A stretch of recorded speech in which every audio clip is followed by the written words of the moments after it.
জামাত ইসলাম রাজাকারের দল বলে আখ্যায়িত করলেন বিএনপির নেতা। অন্যদিকে মুখ খুললেন মিজানুর রহমান আজারি হুজুর।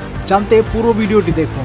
জামাত ইসলামী আছে, একদল খাইছে আরেক দল খাওয়ার জন্য রেডি হয়ে আছে। আমরা এরকম চাই না। আমিও বিএনপিকে এটা বলি, যেটুকু আপনি কন্ট্রোল করতে পারেন না ওটুকু আপনি বাদ দেন। এত বড় দল হওয়ার তো আপনার দরকার নাই। এত বড় দলই হয়েছে, নিজের দলের লোকজনকে কন্ট্রোল করতে পারেন না। আসসালামু আলাইকুম দর্শক শ্রোতা, আজকে ভিডিওটি দেখলে আপনারা সত্যি অবাক হয়ে যাবেন। আজকে আমি আপনাদের সবগুলো বিষয় প্রমাণ সহকারে দেখাবো, তাই আজকে ভিডিওটি আপনাদের কাছে অত্যন্ত গুরুত্বপূর্ণ। দর্শক কথা না বলে আমরা সরাসরি ভিডিওতে চলে যাব। তার আগে আপনার কাছে ছোট্ট একটি রিকোয়েস্ট, এখনও যারা আমাদের চ্যানেলটি সাবস্ক্রাইব করেননি, চ্যানেলটি সাবস্ক্রাইব করে আমাদের সঙ্গে থাকুন।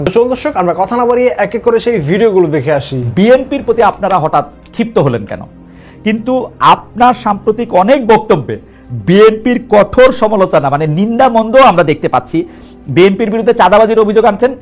আমি কিন্তু বিএনপির বিরুদ্ধে চাঁদাবাজির অভিযোগে সাফাই গাইছি না। আমি বলছি আপনি অভিযোগ আনছেন, মানে বিএনপি চাঁদাবাজি করতেও পারে। বিএনপির দলীয় কোন্দল নিয়ে আপনি খোঁচা দিচ্ছেন। আপনি বলছেন বিএনপির হাতে দেশ নিরাপদ নয়, জিয়াউর রহমানের আদর্শ দেশের মানুষ দেখতে চায় না। আপনি এটাও বলেছেন। বিএনপির প্রতি আপনারা হঠাৎ ক্ষিপ্ত হলেন কেন?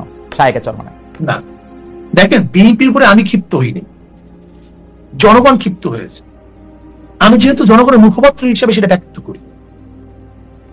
দেখেন, আচ্ছা, আসলে মূল প্রবলেমটা কোথায়?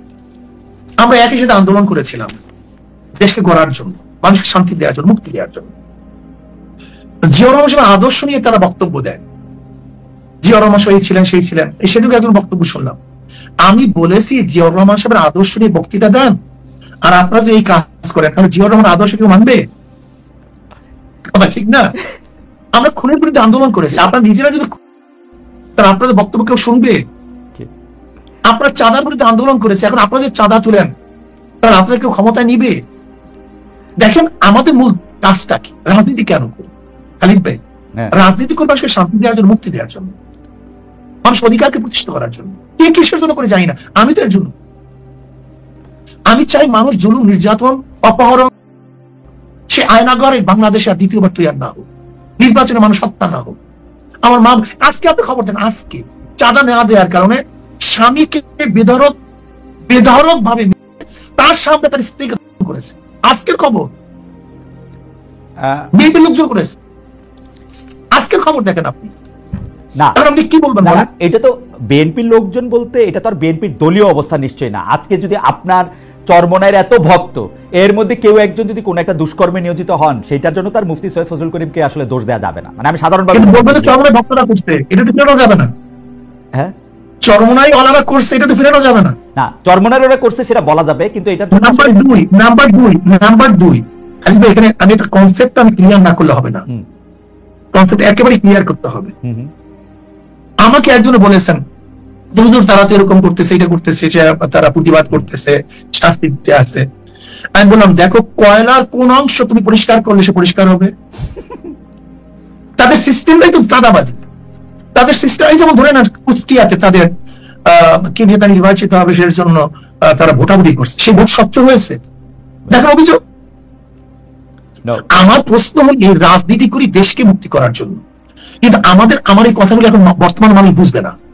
আপনি হয়তো বুঝবেন কিনা আমি জানি না, অভ্যস্ত না, আমার এই নীতিবাক্য কেউ শুনবে না। শায়ক, আপনার কথা কিন্তু শত শত লোকে শুনে, কোটি কোটি লোকে শুনে।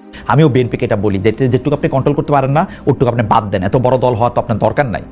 এত বড় দলই হয়েছে, নিজের দলের লোকজনকে কন্ট্রোল করতে পারেন না। নিজের দলের লোকজনরে এখন ক্ষমতায় আসেন নাই, এখনই কন্ট্রোল করতে পারেন না। ক্ষমতায় আসলে কেমনে কন্ট্রোল করবেন? পারবেন কন্ট্রোল করতে? বিএনপি ওয়ালারা খুব বেশি বলে, ভাই আমরা তো চেষ্টা করতেছি, আমরা তো অমুককে শাস্তি দিছি, তমুককে শাস্তি দিছি, তমুককে আসলে শোকজ করছি, তমুককে বাইর করে দিছি।